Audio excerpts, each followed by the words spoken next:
먼저 보실게요.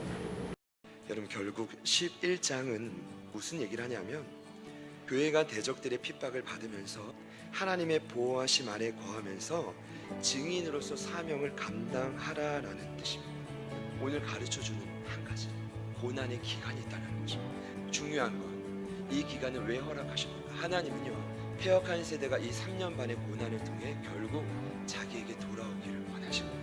그러면 그때 교회는 폐역한 영혼들을 함께 품고 이해하고 돌아옴을 위해 고통을 감수하는 것이 교회는 결국 사명을 감당하지 못하면 고난의 모습입니다. 이것은 너희들이 평안하니 사명 감당하는 말이 아니라 동일한 고난이 있지만 살기 위해 감당하는 것이 핵심.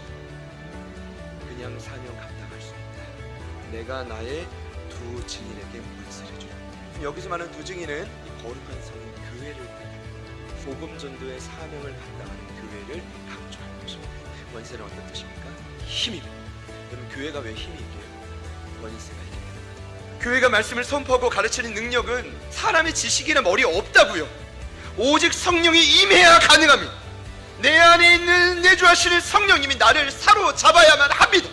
끊임없이 권능이 복음 전도의 사역 가운데 일어난다는 것입니다. 그러면 저와 여러분이 증인으로 바뀌십니다.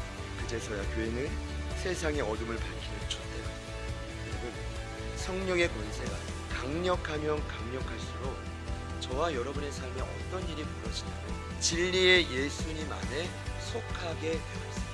어떨 때요? 성령의 임재가 가득히 임합니다. 완전히 하나가 된다는 것입니다. 하나님과 예수님과 성령님이 하나인 것처럼 저와 여러분이 예수님 안에 완전히 속한다.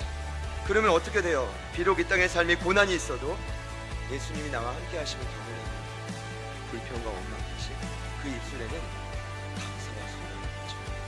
다른 게 기적이 아닙니다. 삶의 여정 속에 하나님의 일하심을 자꾸 느껴요. 그러면서 어떤 고백을 합니까? 그분의 깊은 임재를 보면서 이 모든 고백에 모여서 이렇게 말합니다. 나는 주님의 나라를 위해 전심으로 살고 싶습니다. 나는 눈앞에 있는 큰 산들이 평지가 되는 것을 경험하고 싶습니다. 그리고 나는 어두운 세상을 비치며 끝까지 사명을 감당하며 행복하게 살고 싶습니다. 이것이 성령 충만함의 고백인 것이죠. 속해 보세요. 우상이 보입니다. 속해 보세요. 욕심이 보입니다. 속해 보세요. 내가 염려하고 걱정하는 것이 무엇인지 깨달아지게 됩니다. 오늘 저와 여러분이 흘리는 이 눈물, 헌신, 고백, 반드시 그 열매를 받는 것입니다. 권세를 가지고 증인의 사명을 감당하는 저와 여러분 되기를 소망합니다. 교회는 하나님의 보호 아래 있기도 하지만 동시에 보호받지 못하는 영역이 있다고 말씀드렸습니다. 지난주 본문 근거 구절에 의하면 측량받는 영역이 있고 측량되지 못하는 영역이 있다.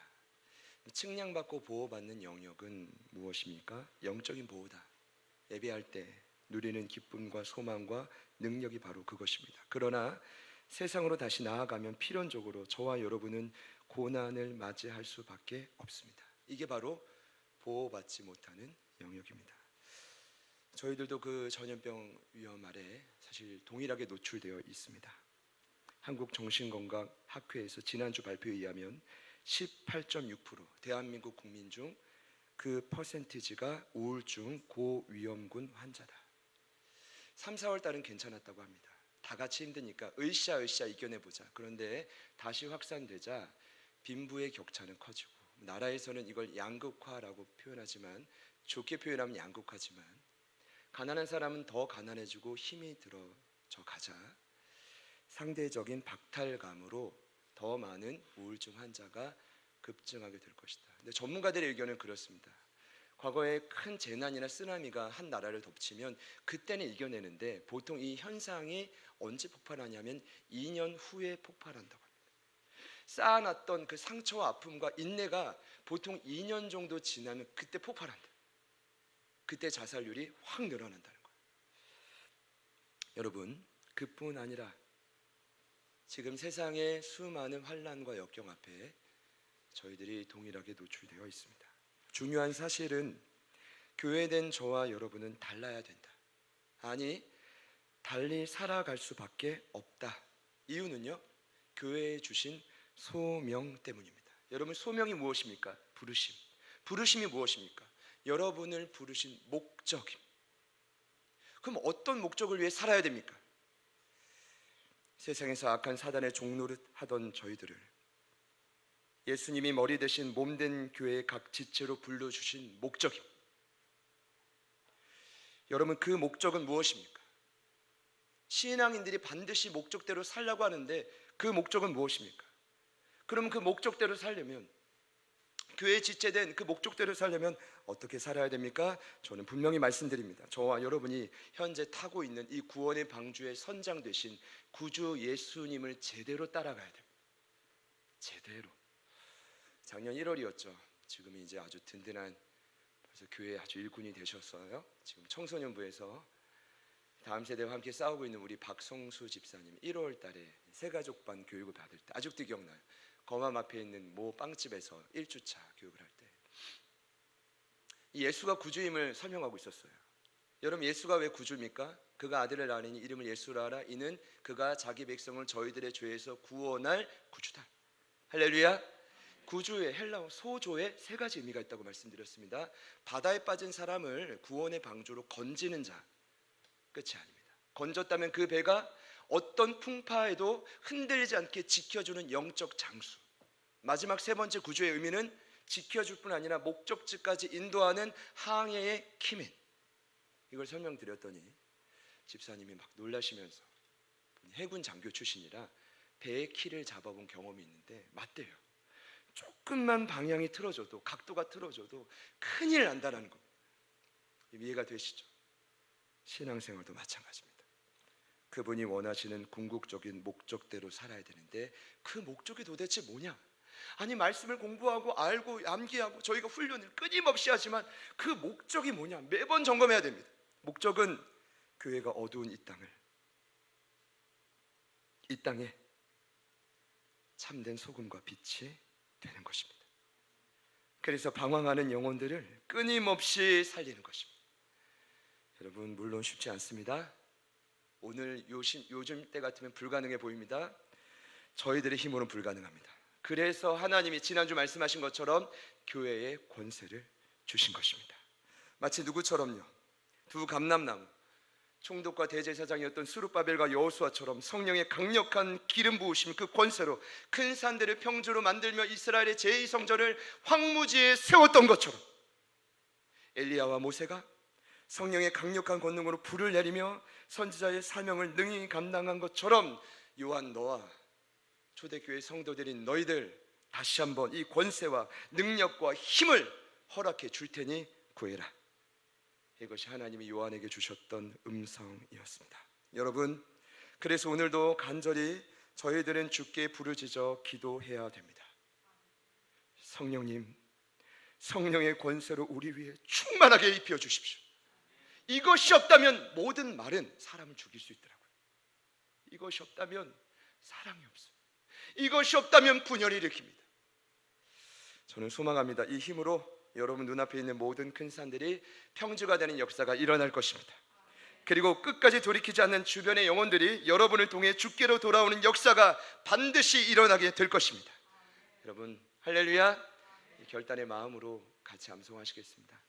계시록 11장 3절. 여러분, 이 이미지 보내주시면 우리 나래 간사님이 생명을과 하시는 이 사역인데 어제 이미지 보셨죠? 시원한 눈길을 걸어가는 발자국 보셨죠? 자, 보신 분들만 아멘. 자, 제가 보내는 문자는 무조건 안 본다. 아멘. 이젠 답장을 보내달라고는 하지 않겠습니다만 제가 혹시 염려되는 건 이게 김경자까지만 보면 지운 거 아니에요. 또 뭐 맨날 보내는 거 맨날 그런 불상사가 일어나지 않기를 소망합니다. 간사님께 직접 보내달라고 할까요? 좀 나으시려나요? 하여튼 좀 제가 이런 게 좀 고민이에요. 실천 신앙을 전공하다 보니까 이게 좀 보내는 게 끝이 아니에요. 할렐루야. 우리 함께 암송합니다. 내가 나의 시작.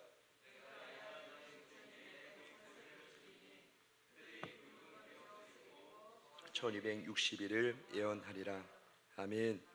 오늘 이어지는 말씀은 고난 가운데서 복음을 전하기 위해 눈물로 헌신했던 주 증인 교회라고 했죠. 이 교회의 운명을 가르쳐 줍니다. 더 정확히 말씀드리면 그 운명이란 이 땅의 교회들을 향한 남은 소명을 의미합니다. 한마디로 권세를 가지고 세상 속에서 복음을 전하는 교회는 훗날 어떻게 될 것인가? 여러분 궁금하지 않습니까? 저와 여러분의 미래, 자녀들의 미래, 공부 열심히 가르치고 잘 먹여야 되죠. 그것보다 더 중요한 성경에 이미 약속된 미래, 피할 수 없는 미래 오늘 소개해 드리겠습니다. 결론적으로 말씀드리면 저희들은 예수님과 동일한 길을 걸어간다.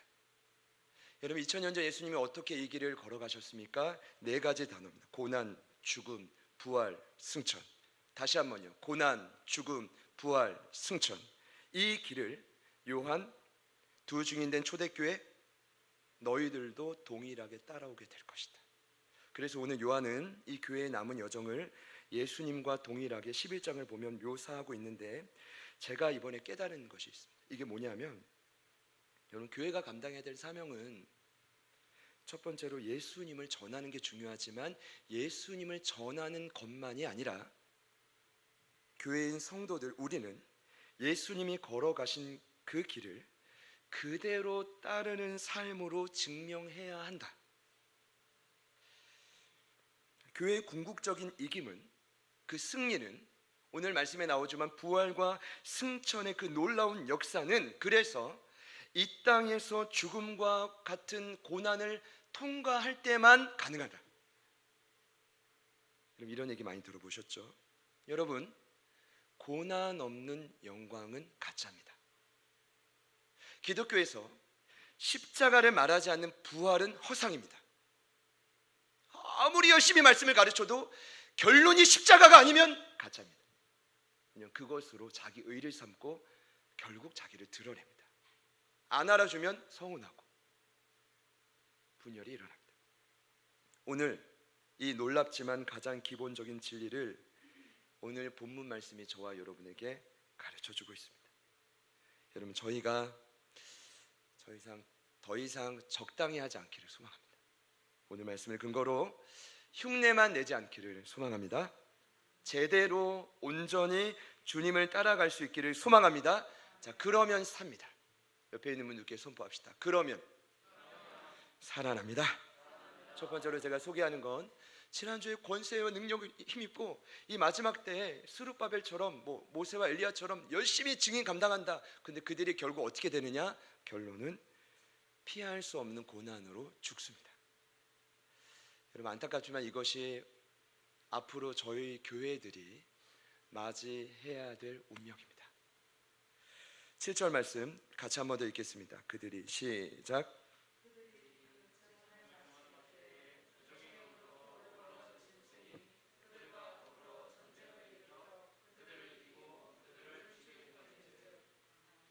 아멘.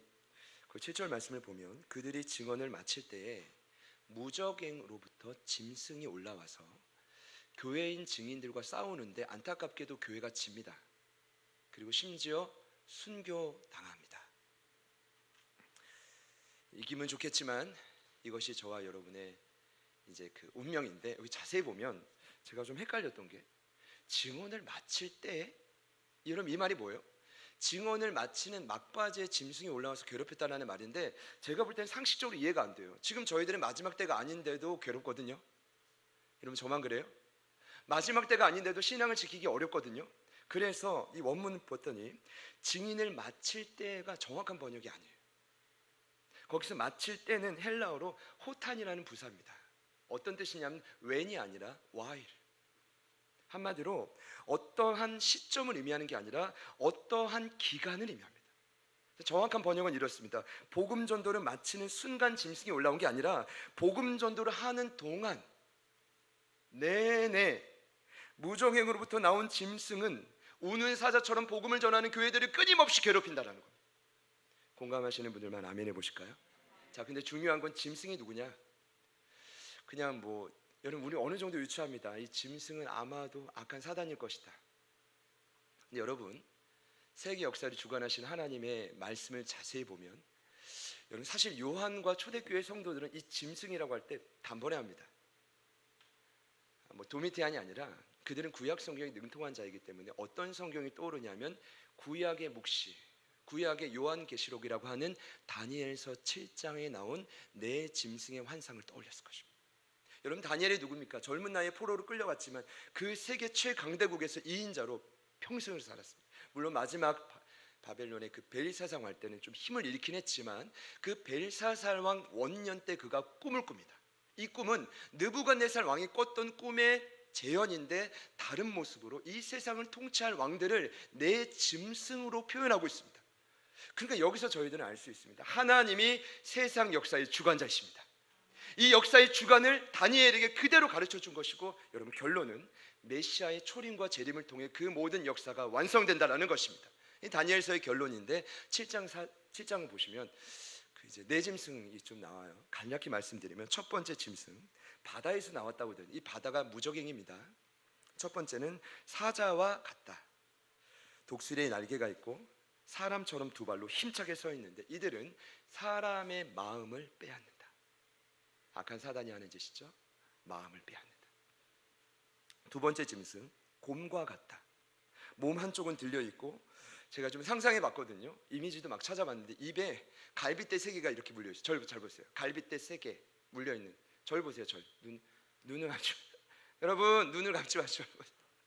갈빗대 3개가 물려 있는데 이게 지금 피가 철철철 흐르고 있다고요. 사람을 잡아먹어줘. 곰이 엉구정 가지만 얼마나 무시무시해요, 그 그림이. 근데 어떤 명령을 받냐면 많은 고기를 잡아먹으라, 이런 명령을 받아. 두 번째 짐승 곰. 세 번째는 표범과 같은데, 표범은 빠르죠. 근데 심지어 새의 날개 넷이 있고 이 표범의 머리에 머리 넷이 있다. 상상만 해도 징그러운데 이미지를 찾아보세요. 더 징그럽습니다. 근데 이들에게 권세를 주어졌다, 이렇게 말합니다. 마지막 네 번째 짐승은, 여러분, 이전 짐승과는 차원이 다릅니다. 왜냐? 짐승 이름을 말하지 못해요. 표현할 수 없을 정도로 가장 무섭고 놀랍고 매우 강한 쇠로 된 큰 이로 먹이를 먹고 부서뜨리고 나머지는 발로 밟고 있고, 머리에는 뿔이 10개가 있고 나중에는 작은 뿔이 나와서 10개의 뿔 중에 3개의 뿔의 뿌리를 뽑아버리고. 짐승. 여러분, 이 네 짐승은 누굴까요? 첫 번째 짐승, 사자는 바벨론 제국입니다. 느부갓네살의 꿈에 보면 황금머리. 두 번째 짐승 곰은 메데파사, 페르시아입니다. 하나님 역사의 주관자로 다 알려주신 겁니다. 이들은 바벨론뿐 아니라 리디아, 중동 전체를 차지합니다. 가슴, 두 팔을, 그 은혜를 의미하는. 세 번째, 표범은 빠르죠. 누굴까요? 알렉산더 헬라입니다. 여러분, 그가 23살에 왕이 됐더라고요. 그리고 33살에 마지막 인도 겐지스강까지 다 세계를 점령하고 나중에 바벨론에 왔는데 사랑하는 친구를 잃어버려요. 본인도 술독에 빠져가지고 죽습니다. 술은 멀리해야 됩니다. 그 우울감을 술로 달래다가 그가 마지막에 처참하게 죽습니다. 근데 그 알렉산더가 11년 만에 세계를 제패합니다. 그리고 단명하죠. 그가 표범, 그리고 마지막 이름도 없는 무시무시한 짐승은 누굴까요? BC 146년부터 학자마다 언제까지가 로마의 역사라고 판명하는 건 다르지만, 어떤 나라요? 로마. 10뿔은 로마의 10왕, 한 뿔은, 작은 뿔은 안티오쿠스 4세. 그가 적그리스도의 형상으로 나머지 세 왕의 뿌리치 뽑아버리고 역사의 주관자가 되죠. 여러분, 그렇다면 오늘 이 네 짐승, 오늘 무적에게서 나온 짐승은 누굽니까? 세상에 일어날 왕들인데 이들은 누구예요? 교회를 박해하는 세상 통치자들입니다. 앞으로 반드시 이 세상에는 적그리스도, 그 역할을 감당하는 세상 통치자들이 반드시 나올 것입니다. 결론은 교회는 그들의 핍박을 받아 목숨을 잃게 된다는 것입니다. 심지어 그 시체는 어디에 떨어지느냐? 큰 성길이라고 나와 있습니다. 예루살렘입니다. 상징적인 의미일 수도 있지만 예수님이 어디서 죽으셨죠? 예루살렘. 근데 그 성길은 거룩한 땅입니다. 근데 예수님 시대 때도 예루살렘은 거룩했을까요? No. 음란하고 핍박했던 땅이었죠. 여기서도 말합니다. 영적으로 하면 그 땅은 소돔과 애굽이다. 여러분, 이런 의미입니다. 교회가 나중에 핍박을 받아 목숨을 잃는, 순교하는 그 시기가 오면 세상은 영적으로 득세하는 그 시기가 오면 이 땅은 어떤 특성을 갖느냐? 소돔과 애굽과 같을 것이다. 같이 한번 따라합시다. 소돔은 음란의 도시입니다. 여러분, 음란은 성경에서 두 가지 의미입니다. 첫 번째, 말 그대로 성적 음란을 의미합니다. 유혹이 심하죠? 두 번째, 영적인 음란입니다. 영적인 음란이란 하나님이 아는 다른 대상의 마음을 빼앗긴 상태입니다. 여러분, 이렇게 생각하시면 돼요. 하나님 외에 빼앗긴 내가 뭔가 집착하는 무언가는 다 음란입니다. 그것이 돈이든 자식이든 다 음란입니다. 자, 이 시대가 마지막 시대다. 그리고 애굽은 어떤 것입니까? 고난, 핍박의 도시입니다. 이스라엘이 노예로 살 때예요. 여러분, 굶어 죽진 않았지만 나중에 살 수 없어서 모든 신을 찾다가 나중에 하나님께 어떻게 하죠? 구해 주십시오 소리쳤던 곳이 애굽인데, 지난주 수요일 묵상 본문에 보면 시편 기자가 애굽의 어릴 적 그 이스라엘의 어릴 적 유년기를 상상하면서 이런 고백을 합니다. 밭가는 자들이 내 등을 갈아 그 고랑을 길게 치었다. 이게 어떤 말이냐면, 이 애굽의 이 관리자들이 노예들을 어떻게 했죠? 채찍질 때립니다. 때린 데를 또 때립니다. 그러니 그 상처가 더 깊어지는 시대. 이것이 마지막 때에 일어날 일들입니다. 아픈 곳을 자꾸 때려요. 피할 수 없습니다. 소돔과 애굽의 시대, 이것이 마지막 때의 모습입니다. 여러분, 요한계시록을 보실 때, 들으실 때 오해 없으시기 바랍니다. 마지막 때에 쫙 나타나는 게 아니라 이 소돔과 애굽의 모습은 과거에도 있었고 지금도 있고 앞으로 더 강력해질 것입니다. 이해되시는 분들만 아멘 해보시죠. 너무 안타깝죠? 저는 너무 안타까웠습니다. 이 모습을 보면서 복음을 전하다가 증인이 주검이 된 모습. 사흘 반 동안 그 실체들이 무덤에 장사되지 못하고 큰 길에 널브러지고 방치된 모습. 오늘 10절 말씀을 보니까 뭐라 그러죠? 하나님을 모르는 이 나쁜 땅에 사는 자들, 이 원수 같은 자들이 무슨 짓을 합니까? 증인들의 죽음을 즐거워하고 서로 선물을 교환하고 자축합니다. 예를 들어 IS, 북한에, 지금도 열방에는 그리스도인들이 핍박하고 순교당하고 죽이면서 스스로 자축하고 즐거워하는 미친 사람들 여전히 존재하고 있다는 것입니다. 지금 동일하게 일어나고 있다고요. 그러나 마지막 때가 이 모습이 교회가 모든 것을 맞이하는 시대가 된다는 것입니다. 여러분, 이것이 계시록이 알려주는 진리입니다. 사랑하는 여러분, 교회의 남은 소명은 사실 그리 밝지 않습니다. 여러분이 지금 믿고 사랑하고 따라가는 그 복음 때문에 여러분의 실제 삶은 더 괴롭고 힘들어질 것입니다. 여러분, 이런 겁니다. 오늘날 적용해 보자면, 참 예배할 때 하나님이 주시는 평강과 희락이 있었어. 그런데 세상으로 돌아가면 견딜 수 없고 도저히 감당할 수 없는 일들은 여전히 기다리고 있어. 여러분, 저만 그렇게 느낍니까? 아니죠. 여러분, 이것이 신앙의 실제입니다. 이것이 신앙의 현실입니다. 그래서 주일날 보면 멀쩡했거든요, 저희들이. 주중에 보면은 이런 경우 있잖아요. 저희 훈련할 때 보면은 분명히 아까 청소 같이 할 때도 멀쩡했는데 훈련에 들어와서는 훈련 때려치고 싶다 갑자기. 그건 저도 이걸 이해를 못하겠어. 순간순간 사람의 정신과 마음을 저도 갈피를 못 잡겠어. 그런데 이게 바로 우리의 모습이라고요. 정상인 사람이 많이 없다고. 거의 없다고요. 옆에 있는 분들께 축복합시다. 힘을 내십시오. 한 번 더 축복합시다. 제 정상이 아닙니다. 한 번 더 축복합시다. 이것이 신앙의 현실입니다. 여러분, 이런 거예요. 모든 것이 끝났다. 우리 하나님은 더 이상 나를 책임지지 않는구나. 참, 하나님 성경에 살아있지만 지금 내 삶에는 침묵하고 계시구나. 여러분, 이때가 반드시 온다. 여러분, 그러나 오늘 본문 말씀은 감사하게도 여기서 끝나지 않습니다. 한 가지 사실을 더 알려줍니다. 그 뭐냐면, 모든 것이 끝났다고 느껴지는 순간 반전이 일어납니다. 여러분, 이것이 기독교입니다. 이것이 십자가의 도입니다. 이것이 제가 오늘 여러분과 나누고 싶은 제자도의 핵심입니다. 죽으면 죽으리라는 일사각오로 세상 속에 나아갈 때 하나님은 도리어 그를 살리십니다. 그리고 그를 통해 주변을 살리시는 남은 소명을 이루어 가겠다. 여러분, 저는 이제 그 살리는 역사, 부활과 승천의 역사를 나눌 것입니다. 우리 11절 말씀 같이 한번 읽겠습니다. 힘차게 읽습니다. 시작.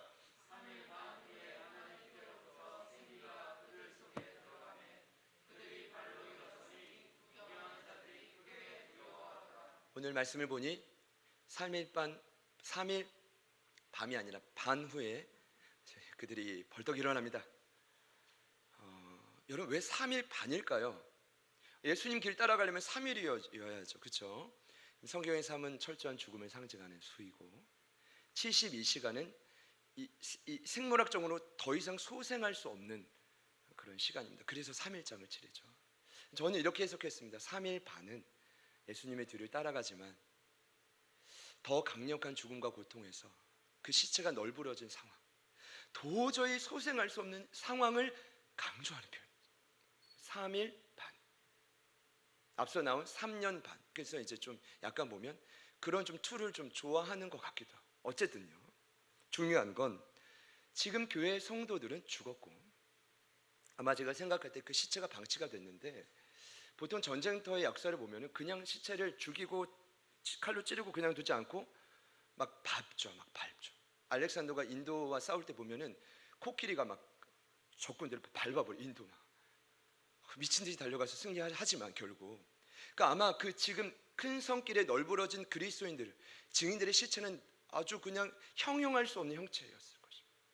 부패되고 그 뼈조차도 이렇게 형체가 없을 정도로 망가질 수 있다. 자, 그러나 오늘 11절 말씀을 보니 남순 구절입니다. 하나님의 생기가 들어가자 그들이 직접 두 발로 벌떡 일어섭니다. 여러분, 성경에서 일어난다, 이 말은 저희들이 지금 앉아있다가 육체가 일어난다 이런 의미 아닙니다. 영혼이, 쓰러졌던 영혼이 하나님 앞에 곧게 선 자가 된다라는 뜻입니다. 그래서 성경에서 일어난다는 언제나 부흥이 일어날 때 쓰는 표현입니다.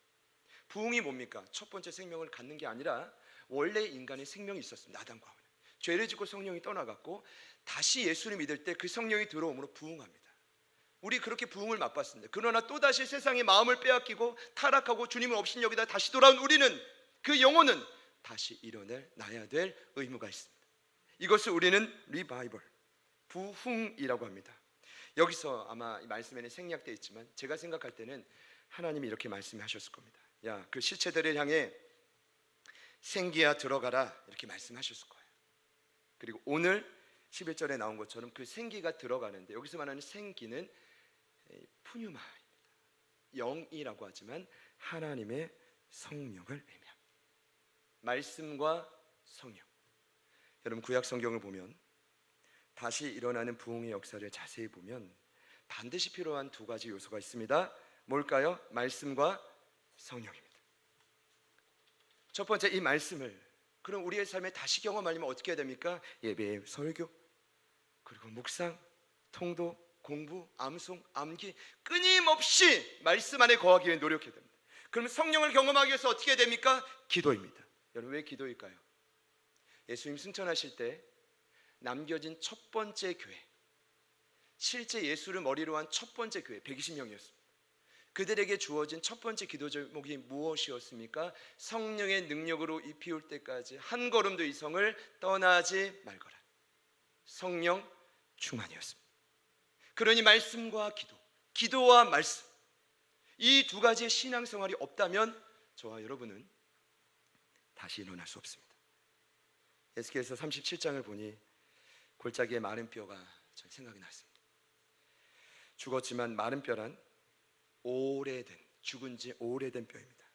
전혀 소생의 가망성이 없는 뼈입니다. 그런데 놀라운 건 하나님이 이렇게 명령하시죠. 마른 뼈들을 향해 여호와의 말씀을 들을지어다. 여기서 듣는다는 것은 그냥 듣는 게 아니라 샤마, 여러분 아시는 쉐마, 청종하라. 이제는 주의 깊게 집중하라. 세상이 아무리 바쁘고 분주하고 어려워도 하루에 이 말씀을 펴서 팔아. 목숨을 걸고 집중해라. 샤마. 그리고 나서 무슨 일 합니까? 하나님의 생기, 루아흐, 바람이지만 성령을 그들에게 들여보내주시니 그 마른 뼈가 살아납니다. 오늘 말씀으로 보자면 부활의 역사를 경험하게 되는 것입니다. 흩어졌던 이 뼈 저 뼈가 들어맞아 서로 연결되고, 여러분 뼈들 안에 힘줄이 생기고 살이 오르며 가죽이 덮입니다. 그리고 나서 그들이 일어서는데 같이 한번 따라합시다. 극히 큰 군대라. 여러분 이것이 오늘 저와 여러분이 맞이하게 될 남은 운명입니다. 죽지만 살아나게 될 것입니다. 오늘 이 모습을 보고 자세히 보십시오. 세상은 그 모습을 보고 그제서야 두려워하기 시작합니다. 포보스라는 단어인데 옳구나, 큰일 났다, 재앙으로 인한 두려움이 아닙니다. 여기서 말하는 두려움은 제가 생각할 땐 우리 앞에서 우리가 죽인 그 증인들의 말이 진짜였네, 그런 두려움입니다. 큰일 났다, 그때 네가 창으로 찔러 죽이고 목을 잘라 죽였던 그 증인의 말이 진짜였어. 그들이 지금 살아났고 오늘 말씀을 보니까 하늘에 큰 음성을 듣고 그 원수 같던 그들이, 기독교인들이 구름을 타고 승천해 그걸 구경하는 거예요. 그럼 그들이 느꼈던 두려움은 단순히 재앙과 심판으로 인한 두려움이 아니라 증인들이 외쳤던 복음이 실제였구나라는 것을 인정하며 느끼는 두려움. 이 두려움은 다릅니다. 왜냐? 오늘 말씀의 결과를 보면 나오는데 여러분 그때 큰 지진이 일어나죠? 성의 10분의 1이 무너질 것입니다. 여러분 1은 하나님의 숫자입니다. 무슨 말이냐?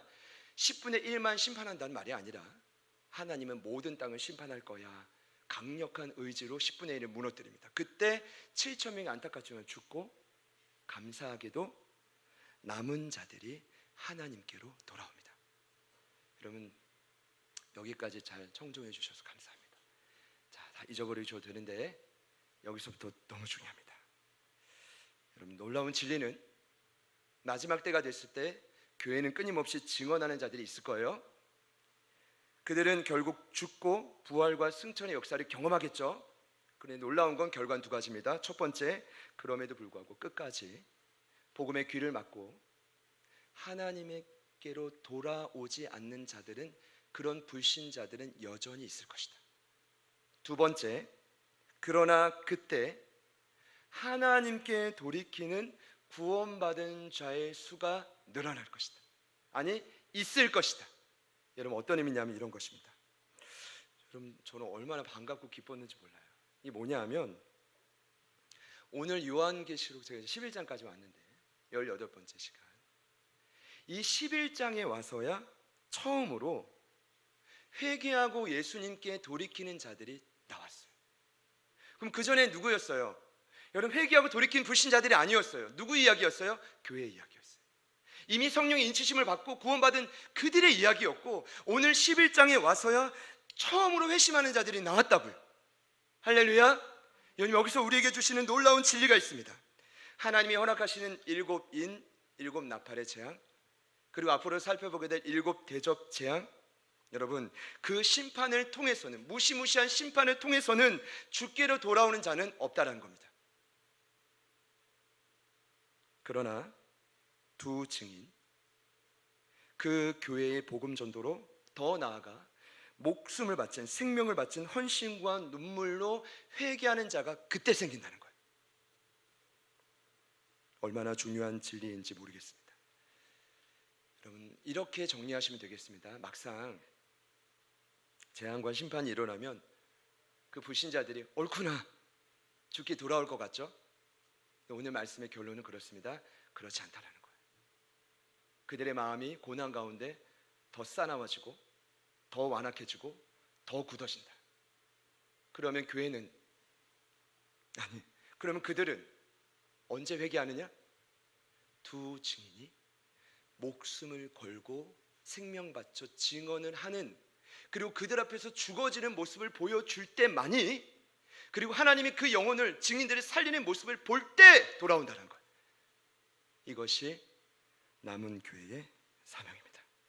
여러분 그러니 이 땅에서 증인의 역할을 감당해야 될 교회는 앞으로 어떤 수모와 핍박에도 주님의 신실한 사랑과 영광을 바라보며 예수님이 걸어가신 길을 제대로 따라가야 한다. 믿으시기를 축복합니다. 예수님이 3년의 공생의 기간 동안 제자들과 함께 했죠. 어느 정도 시간이 됐을 때 한 2년쯤 됐을 거예요. 가이사랴 빌립보에서 제자들에게 참된 제자도를 처음 가르쳐 주십니다. 이렇게 말씀하셨죠. 아무든지 나를 따라오려거든. 같이 한번 따라할까요? 자기를 부인하고 자기 십자가를 지고 따라와라. 한 번 더, 지고 따라와라. 여기서 진다라는 뜻은 헬라어로 아이로입니다. 어떤 의미냐면 밑에서 위로 들어 올린다라는 뜻입니다. 여러분, 이게 문제예요. 십자가를 져야 되는데 십자가를 다 타려고 합니다. 심지어 십자가를 위에서 밟고 있습니다. 졌다고 말하지만, 그렇게 생각을 하고 싶으시겠지만 막상 삶은 흉내만 내고 있다. 우린 이런 신앙을 적당이라고 합니다. 고생할 것 같을 때, 죽을 것 같을 때는 발을 빼죠. 살아야 되니까. 그리고 알아주지 않으면 화가 나죠. 아직 내가 죽은 것, 덜 죽은 거죠. 여러분, 제가 확신하건대 이와 같은 신앙의 여정은 타협된 복음의 실체 앞에서는 부활의 영광은 없을 것입니다. 부활의 참된 승리는, 그 승리는 적당히가 아닌 온전히 죽을 때 일어납니다. 지난 수요일 큐티 본문이었습니다. 시편 129편. 여러분, 놀라운 건 시편 어디 말씀을 보더라도 메시아의 죽음과 승리를 예표하고 있다는 것입니다. 이건 구약 성경 어디를 보더라도 결론은 예수의 십자가의 죽음과 승리입니다. 왜냐하면 구약 성경 자체가 모형입니다. 실제지만 고대 근동 당시를 보면 킹스 하이웨이, 왕의 대로가 있었죠. 왕이 얼굴을 모르니까 잘못 나가면 죽습니다. 그래서 수많은 전령과 부하들을 보내가지고 왕이 몇 날 며칠 몇 시에 올 거야 라고 끊임없이 외치는데, 그 전령과 부하들이 누굽니까? 구약에 나온 예언자와 선지자들입니다. 그게 그들의 역할입니다. 시편 129편에 이런 고백이 있습니다. 여호와께서 나를 괴롭히는 악인들의 줄을 끊을 거야. 나는 이제까지 여러 번 괴롭힘을 당했지만 결국 나를 이기지 못할 거야. 아멘. 여러분, 그런 역사가 일어나길 원하죠. 그런 부활의 영광과 승리가 있기를 원하시죠. 그런데 거기서 저자가 가르쳐 줍니다. 그런데 조건이 있어. 그 노래를 부르는 저자는 이스라엘 백성 선민의 정체성대로 살고 세상 속에서 온전히 죽어질 때 그 승리를 맛본다고 고백하고 있어요. 여러분 모두 살아날 수 있기를 소망합니다. 그래서 기승전 십자가입니다. 왜 맨날 십자가만 강조하지? 차라리 저한테 그렇게 누군가 얘기해 주셨으면 좋겠어요. 그렇게 하지도 않지만 성경의 결론이기도 하지만, 그럼 더 솔직히 제가 말씀드리죠. 아직 제가 덜 죽어서 그렇습니다. 십자가 밑으로 가서 그걸 들어 올리고 여러분을 섬겨야 되는데 아직 덜 죽었어. 아직 제가 그 좁은 길을 제대로 따라가지 못하고 있기 때문에. 여러분, 가장 위대한 성경의 신학자요, 전도자라고 말하는 사도 바울, 그가 초대 골로새 교회를 향해 뭐라고 했냐면, 나는 이제 너희를 위하여 받는 괴로움을 기뻐하고 그리스도의 남은 고난을 그의 몸된 교회를 위하여 내 육체에 채우노라. 여러분, 이 고백은 무슨 고백입니까? 아직 나는 온전히 모든 걸 바쳐 죽지 못했다는 바울 사도의 고백입니다. 천하의 바울 사도가 그렇게 고백을 했다면 오늘 저와 여러분은 얼마나 더 많이 십자가 밑에서 죽어야 됩니까? 사랑하는 여러분, 부디 죽으실 수 있기를 축복합니다. 그때 하나님이 여러분들을 살리실 것입니다. 진짜 죽은 자는 말이 없습니다. 그리고요, 여러분, 신앙의 성숙을 어떻게 평가합니까? 저희 교회 세 번째 핵심 프레이즈죠. 많은 열매. 맞아요. 죽으면 하나님 일이 땅에 떨어져 썩어져 죽은 것처럼 그 사람 주변에 수많은 열매들이 맺혀지게 돼 있어요. 하나님 앞에 겸손할 수밖에 없는 이유입니다. 오늘 말씀의 결론입니다. 두 증인된 저와 여러분이 적당히가 아닌 제대로 죽자. 그러나 하나님은 그 죽은 자리에서 생기를 불어넣어 저와 여러분을 살리실 것이다. 반드시 살리실 것이다. 이 결론입니다. 우리 옆에 있는 분들께 이렇게 한번 사랑 인사 할까요? 다시 일어날 겁니다. 제가 일으키는 건 아니지만 앞뒤를 보시며 우리 믿음으로 한번 선포합시다. 다시 일어날 수 있습니다. 언제 가능해요? 흉내 내지 말고요. 우리가 부름받은 성도라면 진짜 죽으면 하나님 그때 살리십니다. 죽는, 최종적으로 죽을 때 살리시는 게 아니라, 이번에 제가 훈련 때도 그런 얘기를 나눴지만, 죽어지는, 나름 최선을 다해 죽어지고 내려놓는 모든 순간순간들마다 하나님은 살 길을 예비하시고, 할렐루야, 그 살 길들이 모여서 많은 열매를 이뤄가는 거죠. 그 힘이 모여져서 결정적인 순간에 죽는 거예요. 어느 날 갑자기 어떻게 순교합니까? 죽어지는 습관이 안 돼 있는데. 오늘 저희들은 죽어지기 위해 이 신앙의 끈을 붙들고 있는 것입니다. 여러분 축복합니다. 우리 결단하는 마음으로 같이 한번 찬양하실 텐데,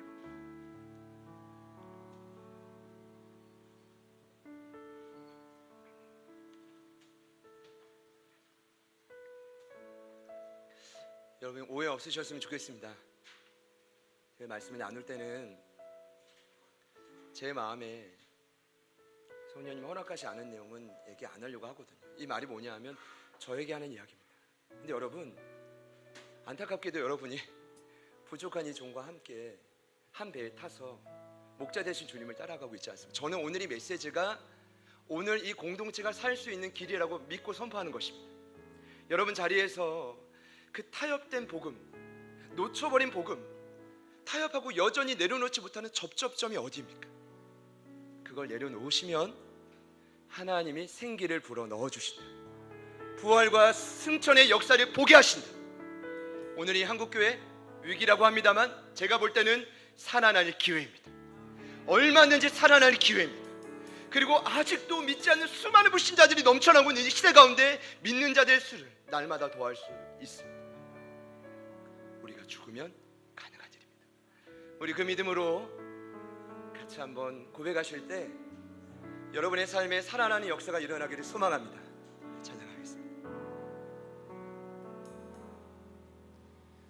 누구나 무거운 짐을 지고 가는 길, 아무도 끝을 알 수 없네. 사랑의 노래는 점점 희미해지고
사랑의 주님이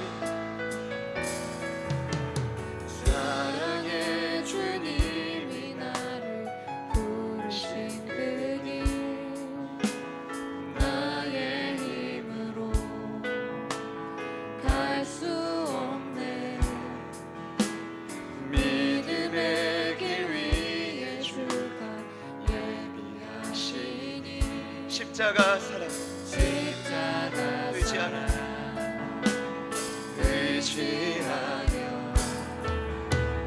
나는 오늘도 주의 영광 노래하리.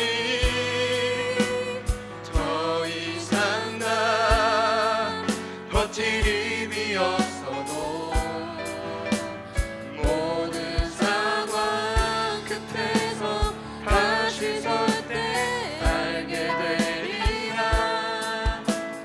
크고 넓은 여호와 하나님 주의 영광 바라보리 만군의 주 크신 나의 하나님 전능하신 주님과 동행할 때 알게 되리라. 날 만드신 주의 영광 주의 영광 노래하리. 더 이상 나 버틸 힘이 없어도 모든 상황 끝에서 다시 설 때 알게 되리라. 크고 넓은 여호와 하나님 주의 영광 바라보리 만군의 주 크신 나의 하나님 전능하신 주님과 동행할 때 알게 되리라. 날만 우리 마지막으로 선포합시다. 주의 영광 주의 영광 노래하리. 더 이상 나 버틸 힘이 없어도 모든 상황 끝에서 다시 설 때 알게 되리라. 크고 넓은 여호와 하나님 주의 영광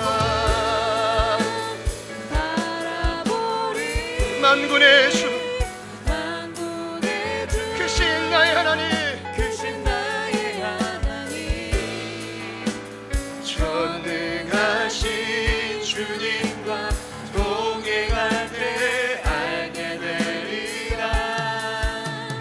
날 만드신 사랑. 이 위기가 시작될 때 저는 제가 죽었다고 생각했습니다. 그러나 이것이 반복되자 여전히 스물스물 살아나고 살 길을 찾는 제 모습 때문에 얼마나 괴로웠는지 모릅니다. 그리고 이제서야 오늘 이 말씀을 통해 주님 바울처럼 나도 그처럼 남은 육체를 남은 고난을 내 육체에 채우겠습니다. 그 끝에 다시 한번 설 용기를 얻게 되어죠. 여러분을 초청합니다.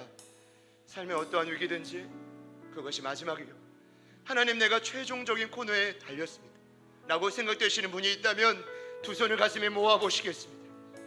그리고 오늘 말씀을 들으시면서 하나님 이제 내 인생의 내 능력과 힘은 끝입니다. 그러니 주님께서 내 삶에 역사하여 주십시오. 하나님의 생기로 나를 벌떡 일어나 그 무너졌던 타협했던 접점점에서 다시 부흥을 맛보게 하여 주시옵소서. 결단하는 분들이 있다면 동일하게 두 손을 가슴에 모으시겠습니다. 이 시간 함께 기도하실 때 하나님 말씀을 우리에게 허락하셨고 그 하나님의 영이 성령을 우리에게 충만하게 부어주셨어. 그 놀라운 부흥을 맛보게 하여 주십시오. 다시 일어나 세상 가운데 전진하는 우리가 되게 하여 주십시오. 타협된 그 접점에서 다시 한번 일어서게 하여 주십시오. 우리 다 같이 주님 이름 부르시고 간절히 한번 기도합니다. 주여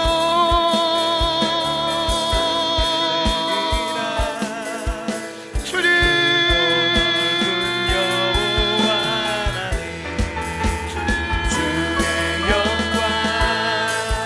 하나님 우리에게 하나님의 능력과 볼까요? 하나님 우리의 삶에 왜 못 누렸어?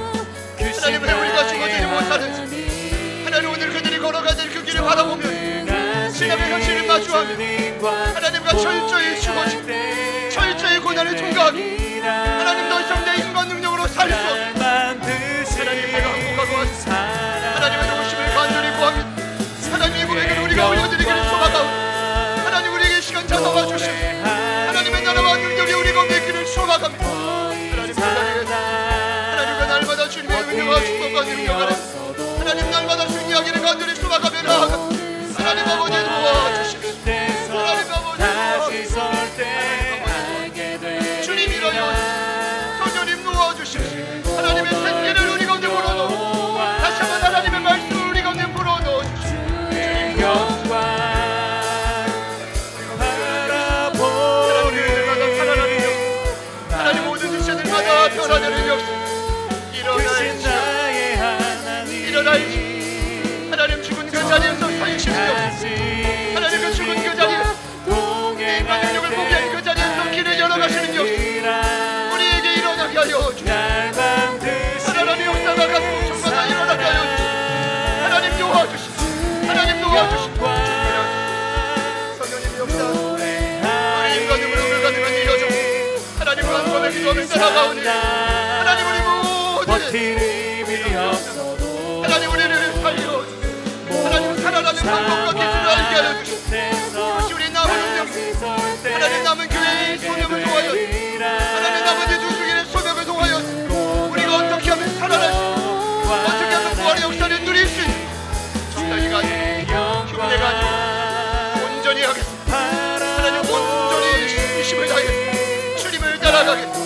날마다 말씀하는 날마다 기도를 부정하며 주님을 따라가는 역사 우리 가운데 일어날지 우리 가운데 일어날지 우리 가운데 일어날지 우리 가운데 일어날지 우리 가운데 일어날지 아버지 우리를 정말 그 문역을 쏟아지고 우리를 우는 사자처럼 달려드는 그 모든 어둠의 역사들이 떠나가게 하여 주시고 하나님 다시 일어나 하나님의 영광과 능력을 바라보며 이 길을 끝까지 걸어가는 우리가 되게 하여 주시고 저희들이 되게 하여 주십시오. 하나님 아버지 도와주시고 주님이라 성령님 도우소서.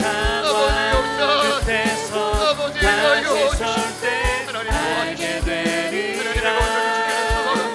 하나님 우리가 온전히 죽어지기를 소망하며 간구하며 나아가고 하나님 오늘 이 자리에 우리의 결단과 고백을 받으시고 살리는 역사가 일어나게 하여 주시고 아버지 도와주시고 주신 나의 하나님 전능하신 주님과 동행할 때 알게 되리라 날 만드신 주의 영광 노래합니다. 주의 영광 노래하리 더 이상 난 버틸 힘이 없어도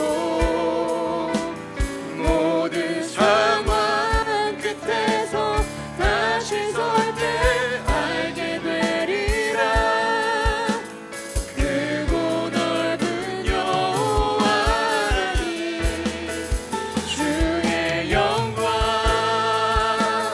바라보리 만군의 주 크신 나의 하나님 전능하신 주님과 동행할 때 알게 되리라 날 만드신 사랑 이 위기 앞에서 오늘 계시록 말씀에 나온 두 증인의 남은 소명을 통해 살 수 있는 길을 보여주시니 감사합니다. 우리 교회된 저희들 이미 부르심 받고 세상과 구별되어 더 이상 세상으로 되돌아갈 수도 없는 저희들 무엇이 우리가 살 길인지 깨닫게 해주시니 감사합니다. 더 이상 흉내내지 않겠습니다. 더 이상 적당히 하지 않겠습니다. 더 이상 하는 척을 하지 않겠습니다. 온전히 주님 앞에 죽어지게 하여 주십시오. 우리의 것을 그 자리에서 내려놓을 때 하나님 우리 안에 생기를 불어넣어 우리를 살리시고 큰 군대로 일으키실 줄 믿습니다. 여전히 우리를 우는 사자처럼 괴롭히는 무적행에서 올라온 그 악한 사단과 그의 귀신들 앞에 저희들이 더 이상 놀아나지 않게 하여 주시고 수치를 당하지 않게 하여 주시고 말씀과 기도로 무장되어 승리하는 이 한 주가 되게 하여 주십시오. 가슴에 두 손을 모으고 결단한 분들이 계십니다. 특별히 주님 성령의 능력으로 임하여 주셔서 그 가슴의 답답한 마음들을 뚫어주시고 하나님의 말씀으로 큰 길을 만들어 주시옵소서. 주님께서 약속하신 모든 것을 이루어 가실 줄 믿사오며 예수님의 이름으로 간절히 기도드립니다.